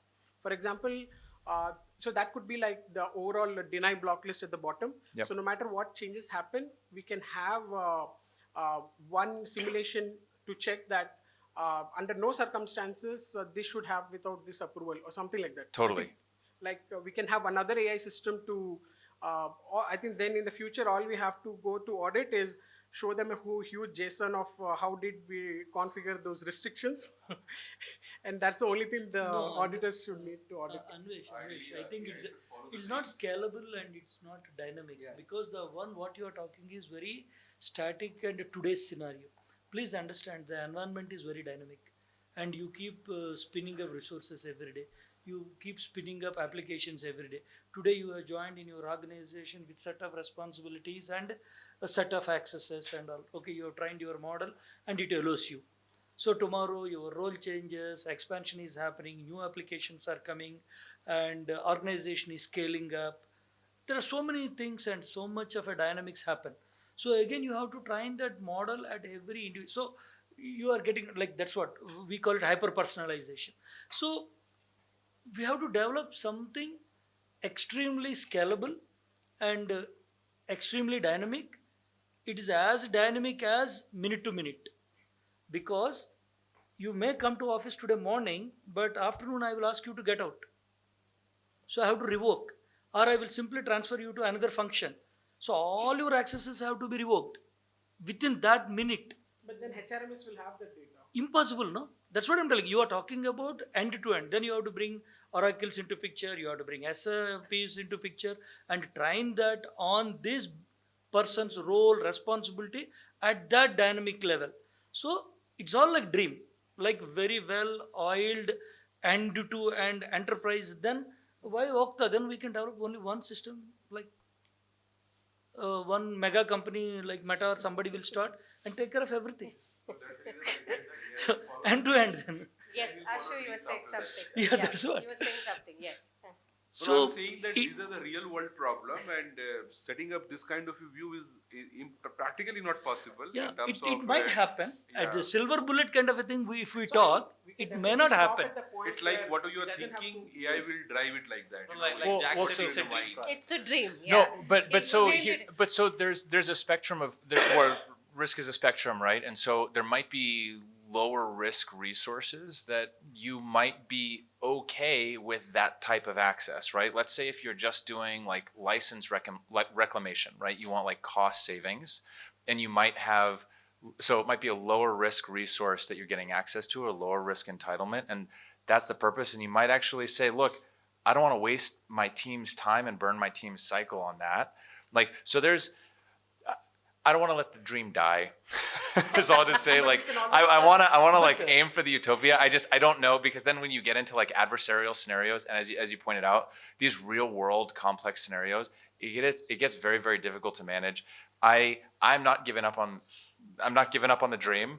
I'm looking for ways to creative No, ways Jack, to I'm create not this. talking about we should give up on the dream. Definitely, we should have dream to achieve it. But the point what I'm telling is that please understand, the entire ecosystem has got multiple components. They have to work in sync. Totally. And there are certain things we work synchronously. He was talking about a forward part of life, like HRMS. So for me, HRMS is a completely isolated silo. Any company you tell me how much HRMS integrated, they don't care a damn. In fact, that itself is a big dinosaur. We will talk it about later. I will integrate with SIM. Why HRMS? SIM will give you the logs. It will tell the behavior. Then I will integrate back to the Okta, and I will revoke access. I will regrant access. If the behavior is not good, if the log is telling some nonsense, immediately I will take action with Okta directly. That is a better way to do, because that is a direct monitoring. Your HRMS doesn't even know about SIM. That's a point, and that's a real problem. Yeah. There are 100 ways we can solution. But again, the point is that your industry doesn't work like my industry doesn't work like his industry. That is where various, for example, Okta is industry agnostic. I'm just telling, identity is an industry agnostic. Am I right? But you talk about a transaction processing for a payments domain is very financial domain centric. Healthcare centric is talking about sensitive. But even for financial domain, there is an SPI. But that SPI is different from the SPI he is talking about. He is talking about a patient having a BP or a HIV or a particular orientation, etc., etc. The same SPI here is wealth information. But both are SPI. For me, both are context, right? So for me, the reason I brought up HRMS is because if you see Workday, it's a very mature HRMS product. It's not like, you're run of the mill. Sure, but So the human, all my point was to get, where can I get human context from? And for me, human context currently exists in some form in HRMS, and we have to, our system has to make some, use of that in the decision-making process. So what I told is in the global dream where AI is making the final decision, but even if we give that context to the human, that hey, this is what I inferred, that itself is a huge win. absolutely. I can simply tell you. You can even integrate with your physical access systems. Why HRMS? Your physical access failures. So while the dreamers and the realists have given their No, points, not realists. It's Yeah. also a dream. Even Yes. Okta can be integrated with Sure, a physical access It is system. important to basically figure out how to leapfrog, because the JML automation and what we're talking about from an access versus HRMS versus Active Directory integration for a person joining or leaving or changing, No, I'm not talking about even person. I'm talking about No, I'm saying that integrating this with has been a various 7-year-old story. Yeah. This has been a 7-year-old story. Today we are talking about it. Probably we talked about it a year back also, but it's been 7 years. I think the point that I'm trying to say is that probably we'll have to look at ways and means to leapfrog.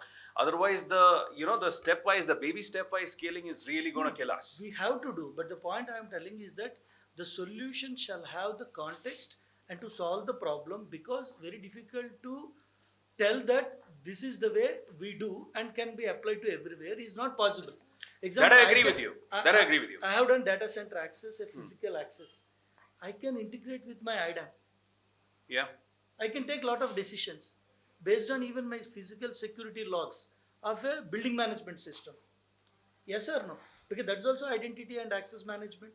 A physical access we are giving. Yes. And then within the data center, even at a rack level access I can control. I will lock and I can put. I can still integrate with my identity. But your and access. identity, security, observability is a little different from what the SIM basically does from Not a SIM. functionality I'm talking perspective. about integrating. But you're right. get You're right. The insights. physical and logical or digital identity related so Prabhakar, data. Prabhakar and Manoj, we'll circle back on this a little bit. I'd want to hear from the quieter people. We'll just come back to this point. Yeah. Just a quick question, right? Two things. One, I think you talked about the Okta Aerial, and that's a fabulous module which is coming out. And I guess it's a equivalent of, if I may say, a Sentinel Lighthouse kind of a equivalent. Is that how I should look at it? Let's say from a observability Like perspective, an AWS management console type thing. AWS management console kind of thing. Yeah, so you've got a bunch from an of MSSP provider, if I'm onboarding multiple Correct. customers for observability, exactly right. then each So of the tenants still remain to be individual, but I still have a single pane of glass for a identity SOC or IT SOC kind of a. well, it depends. So not somewhat. We actually built it for MSP use cases. So that was the original intent for MSP and actually our enterprise customers that operate globally, where actually for compliance reasons will want their user population segmented by geo, or heavy M&A scenarios where they want multi-brand that are going to work together, as Anvesh was mentioning. So where our customers were effectively managing their tenants in spreadsheets, it was effectively to provision, assign access, actually give least privileged access to global admins. So you wouldn't have standing admin, like super admin rights into those downstream resources. In terms of aggregating data into Aerial for the purposes of security, we've found it is like under strong consideration, but it's like a web of compliance craziness, because depending on what the specific requirements of those downstream, what we found is depending on the specific requirements, you may say, oh, look, they're all in the same geo, it's the same company, it's fine, like slurp it all in together. You might be like, oh, it's a global thing. This is in China. This is in North America. This was in the EU. This one's in the UK. This one's in India. This one's in Australia. So we haven't invested in building the sort of like global SIM tooling, and we've let our customers define that. I think this is anyway, yeah, so to answer your question directly. That kind of answers. Thanks for the clarity. The second question, I think, from an Okta perspective, from a Microland, it has been a game changer for us, and thank you all for that. Absolutely amazing product, right? The question that I have is, now we are basically moving into a stage where we basically have the interactive credentials, we have got the service credentials, then we have got the AI credentials, right? One is working on RBAC predominantly. The second is basically a static set of access, or what is predefined from a service account perspective. And the third, we are basically walking into the PBAC, which is your policy as a code-based, policy-based access control. Now, this is kind of going to go ahead and complicate the matters as we move forward, because you've got a whole lot of function moving rightwards. So how are you kind of looking at this complexity and how it basically becomes manageable or unmanageable? Because your agents are going to spring off with a whole lot of self-defined and self-approved credentials, right? Boy, a couple different angles I want to take on that. One is we've actually invested in building like a global policy framework. We haven't rolled it out yet. That's something that's under active development. Even within, as you mentioned, even within our own ecosystem, we have multiple policy engines, and making sense, we actually have to build the interfaces that make sense of all of them. We've done that to a great extent, but then when you say privileged access policy might be slightly different and use a different expression than our access management policies, generally we unify those. We do all the evaluations when we're running like an access certification campaign. So we have to evaluate all of them in that scenario. What we're actively working on is exactly what you just called out. I don't know if you're familiar with a CEDAR policy framework. So it's we're trying to normalize all of the policy decisions and make them more human interpretable. It is a long-term journey that we're on, transparently. That's again the AI-powered IGA part that access review part that you were Yeah. This is going to be an AI-powered access review? No. I'm just saying we're doing the full evaluation at that time. We're evaluating all the policies and all the resources, regardless whether it's a service account, human, AI agent, whether the downstream resource is a cloud app, on-prem resource, whatever those are. We're doing the full evaluation there. But what I want is a policy navigator framework that's going to be able to blow it all out. Well, ISPM also blows out all of these policies together and shows them all, but it's the full enumeration. But I want that in our access management stack. I want all of that centralized in how the policy gets defined. We haven't gotten there yet. Understood. Sure. So very quickly, I'm keeping a tight, check on the time. Chandrasekhar, I was wanting to hear from you. Yes, please. Yeah. I'm hearing a lot of other problems, the AI, the real problems, and the identity is the gateway of the good or bad and ugly, right? In this aspect, uh, we are seeing as identity access management in almost 2.5 decades, what I know, right? Is central identity. The major problem when Jack and he presented the things, the credential compromise is the highest one, right? Now the credentials management, the token generation or the human credentials are leaking it, right? So multi-factor is compromised. My system, my mobile, my email ID and two-factor in the same device, it get compromised. This known thing. The question is here: any of the identity is compromised, it's appear on the dark web. We are seeing is in a threat intel, then we are notifying to the user to change the password, right? So the cases would be two. The maybe it is a stale password, either could be a live password. Live password case is different. We'll reach to the user and we will tell to the user saying that, hey, this is what, change the password. In this journey, if it comes as a agent is, as an analyst is delayed the time, who catch the first credentials? If the security analyst catches, your company is saved, your identity is saved. If it is a bad actor is catches, your identity is gone, theft, right? So here my point is very clear.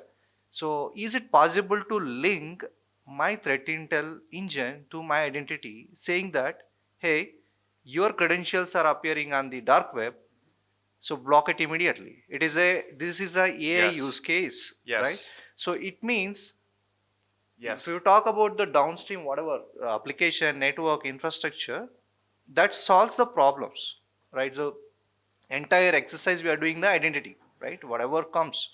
So this is the real problem. So yes. Short answer is yes. Hmm. Uh, I don't even know what slide is probably best to visualize this. Actually, it doesn't matter. What you're talking about is no, it's okay. I think effectively what we're talking about is like all of the. We should just assume that credentials are compromised, right? So few things. One is authentication needs to be phishing resistant. India runs on OTP. Walking around here is terrifying for me as a security professional.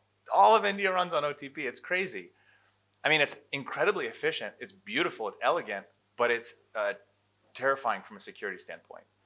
Authentication, especially to critical resources, needs to be phishing resistant. Okta invented the first cross-platform phishing resistant authenticator that is authorized by the US Department of Defense. It's Okta FastPass. So attack vector is a phishing. What's right? that? And then- attack vector is a phishing. The phishing resistance you guys build it. My point is that but is then one of the but- vector. Right, but then the breach credential protection, that exists as part of our identity threat protection product. So we are consistently scanning the dark web, gathering all the breach credentials, invalidating those credentials directly in Okta if we find them. And I'm going to look to phone a friend to see if we've released this. I actually, as much as I want to memorize every single line item of our roadmap and what we've delivered when of our 1,300 person strong R&D organization, I don't remember. And so I'm looking around if anybody remembers. So we actually have a feed, a manual feed in for customer defined breach credentials. I don't know if that has launched yet. Let me take up that question. Yeah. So yes, for all your consumers especially, we have something known as a breach password protection that is part of another line item through which, for example, like if you give a password which is available in the dark market, it will directly flag off. It will directly flag off and it will say that you cannot use this password. Similarly, for consumers especially, like if you start using, if like I'm a consumer and I have a particular credential which I'm using continuously. Now, in addition to my social logins, MFA and everything, I'm also having a password which is not a proper one.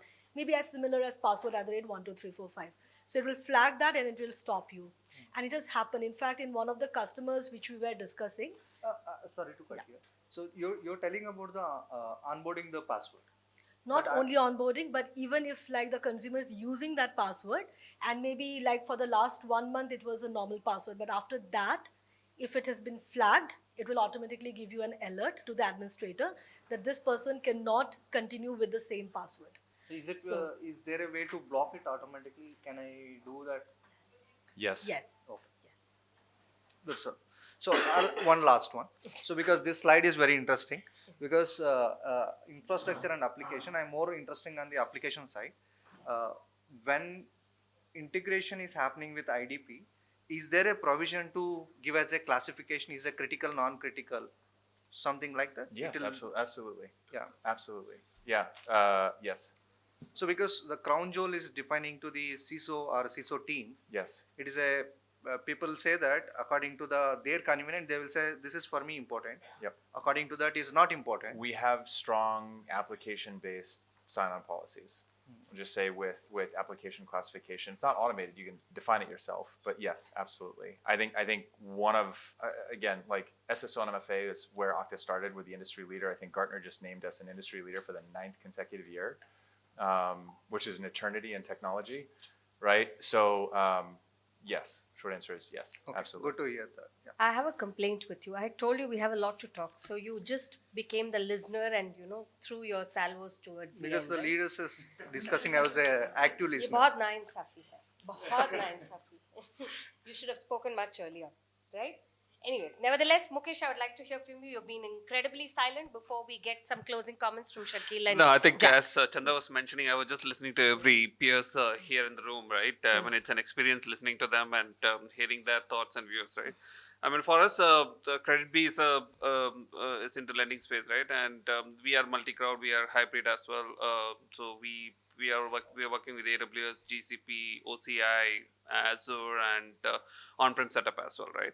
But what we have done uniquely is we have expertise in-house on AWS. May not be necessarily expertise on the other clouds and other technologies, right? So the gateway to my infrastructure, what we have decided is only through AWS, right? So any SSH or any access would happen through AWS Session Manager. So not even SSH ports are open, right? So that is how we tightly kind of manage it. So if you want to, let's say, access any resource on OCI, you first log into AWS, and that is also integrated with my IDP. Get into Session Manager of a jump host, which is on a private network, not on a public network, right? And then from there, you would traverse into OCI or you would traverse into on-prem or anything. The idea is no public IPs anywhere, no keys, no credentials anywhere, right? I think service account, I think everybody touched upon it. We are paranoid about service accounts, and we use federated access when it comes to access between different clouds, right? Let's say some resource on AWS wants to talk to some resource on GCP, federated access is what we use. We have gone away from service accounts quite a couple of years back. I think we had our share of leakages in lower accounts somewhere, and that's when we decided that we are just moving away from this IAM keys and service accounts credentials and everything. So we heavily rely on federated access and IDP access based authentications and all those things. So that's where, in a nutshell, that's how my infrastructure is managed, and that's how we are keeping the lights on, and that's how we are running the show. Great. So this was a good set of inputs. I'm keeping a tight watch on the time. I think we've kind of clock time. We should be wrapping up at this moment. Let me very quickly call in Shakil and Jack again to give some comments. And also, Shakil, would like to hear from you some perspective of your recent conversations, which will be very relevant to our audiences here. B, also, where do you really see the identity security budgets going in the next 12 to 18 months? What is your sense of that before I get Jack to also give his closing comments? Over to you. Thank you so much. First thing I never expected is going to be so interactive. You guys has incredible energy, and if she has let it go, I think would have passed midnight. Yes. And I'm so excited because the topic itself is so exciting. I think most of the security leaders are looking onto it to solve the biggest problem in the planet, other than the geopolitical issue which is going on, is about the identity. And we're glad that we are in the right space, doing the right thing. Thank you so much, for bringing those thoughts. We are here. As long as you want to be here, we can continue discussions on the food table. Jack is here, even though he has to catch his flight tonight. He may not be stay for longer, but then entire Okta team is out here. We have team Ganesh, who is the SE manager. Any technical questions can obviously, Ganesh is going to be around with us. Please feel free to talk to him. We have Ayushi who runs the commercial business. We have Momita who runs the audio business. So all those questions around the consumers and things like that. We have Aishwarya who works on the business development, and then we have Lekha who's the SE lead here. Sort of techie folks here, and then we do have Naren who heads the business for the South and East India. Please feel free to interact with all of them, and then we'll be happy to kind of interact with you. Second part of it, what do we see with the customer as we talk to them? I think this is what exactly what we see. But I think the AI is the biggest topic out there. As Jack said, and as we have done the report around that, a lot of organizations have moved forward with it. And with all those queries, what you had around the access, what AI has given without an identity to it, that's what's need to be bring back the human connection to it, so that some of the accesses are re-verified from the human point of view. So we are doing a lot of work on that. And then we have exactly a month before launched out for the AI, which does all of that, what you're looking out for it. A lot of things from the passwordless side of it. People who are worried about the password, well, the passwords are bad. And Okta has a huge initiative to let organization to go passwordless. Why do you want to chase the leakage of the password, changing of the password? We can get away with the password. Huge technology out there. Multiple things can be done. Don't have to manage on that. So customer talks a lot about the passwordless, the problem what you have. They talk a lot about the password leakage. We help them on to it. We talk a lot about the AI perspective. And this is a platform what we have built up from the perspective of before, during, and after authentication is well suited for enterprise organizations like yours, and we'll be happy to work with you jointly on making your organization a lot more secure as the day goes forward. Thank you so much. Really appreciate your time. Thank you, Shakil. Jack, very quickly, where do you see the sense? Where do you see identity security investments really going the next 12 to 18 months? Add on to anything that Shakil is saying, any comments that you need to? And this was a high energy audience today. I mean, Shakil was absolutely right. We had to contain some of the comments because we knew that merits a separate discussion in itself. Sometimes digressions are most welcome, but we have limited time. So my apologies for cutting some of you up. We'll make it up to you, over cocktails and dinner. But before that, Jack, some comments here. Thank you. The energy like this, it makes me want to miss my flight and hang out a little bit longer.